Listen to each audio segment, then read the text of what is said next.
embryonic stem cells are collected from an embryo in the blastocyst stage, which is within the first week of development.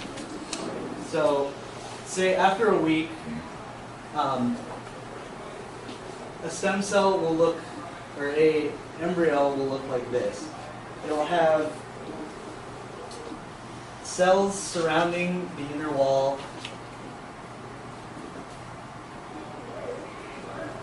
and these cells will eventually develop into the placenta, which will feed the baby, and there will be a small cluster within the cell, in the inner part of the cell.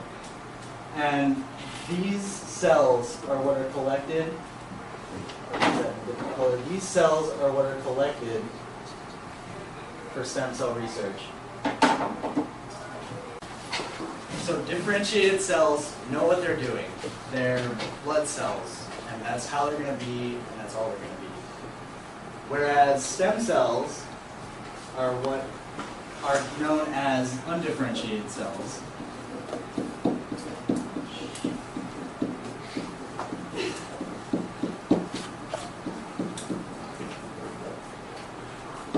Which is basically just, they don't know what they want to be.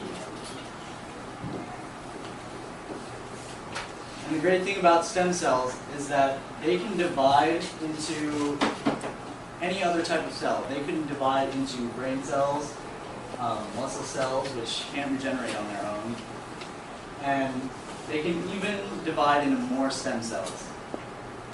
So this is very key in researching diseases and curing many terminal illnesses.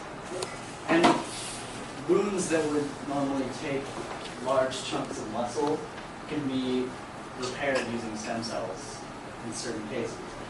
How somatic cell nuclear transfer works. So we have 3 different mice here. We have Mimi, who is the brown somatic cell donor. We have Megdo, which is the egg cell donor. And we have Momi, who is the surrogate mother that will give birth to the clone. So there are several steps to going through somatic cell nuclear transfer. They're all a little complicated. We'll go a little more in depth of each one. The first step is to isolate the donor cells from Mimi, the somatic cell donor, and Megdo, the egg cell donor. So first you take the somatic cell from each mouse, and then the next step is to remove the nucleus of the egg cell. They do this by using a blunt pipette to suck the egg cell into place to keep it from moving, and then using a sharp pipette to draw the nucleus out of the cell.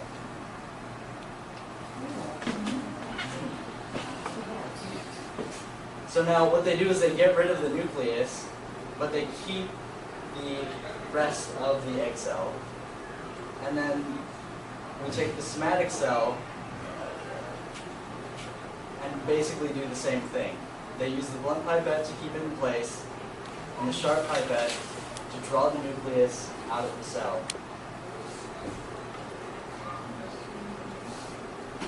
So then after that, they get rid of the rest of the somatic cell and insert the nucleus of the somatic cell into the enucleated cell of the egg cell. Yeah, after this, they then wait several hours for the DNA in the somatic cell to basically be reprogrammed so that it will function as a fertilized egg.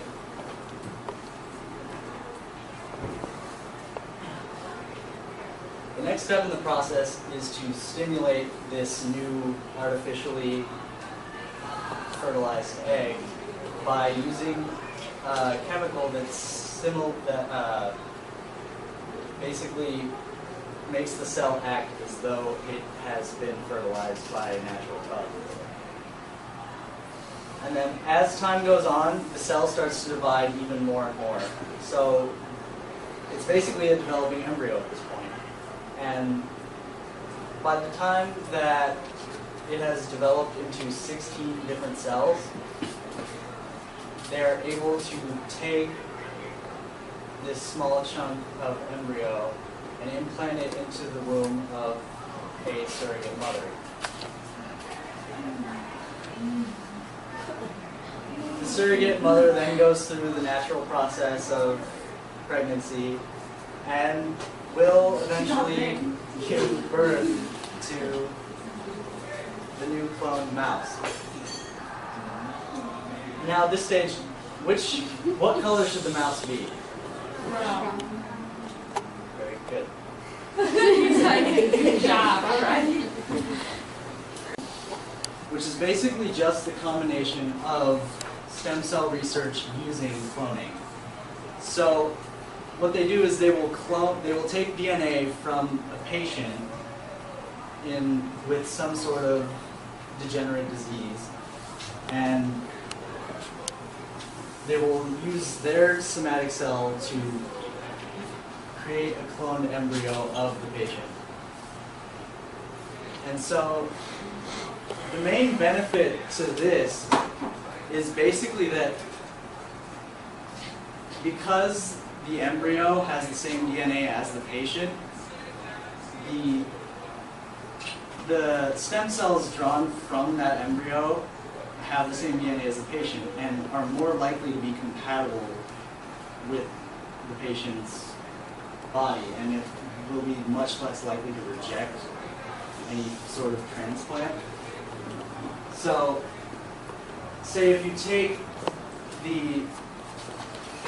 you have a donor that has these stem cells, these donor stem cells, and red represents the donor, but then blue represents the patient.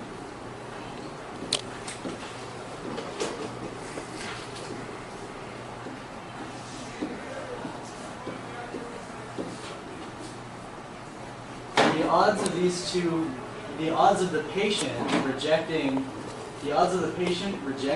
the donor's stem cells is much more likely because the two have different DNA and they just won't match.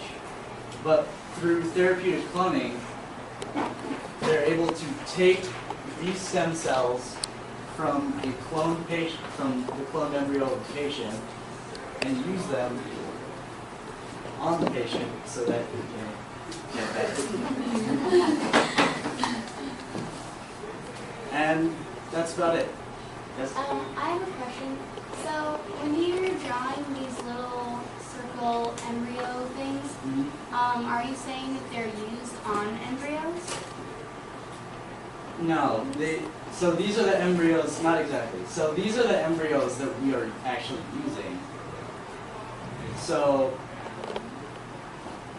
go back.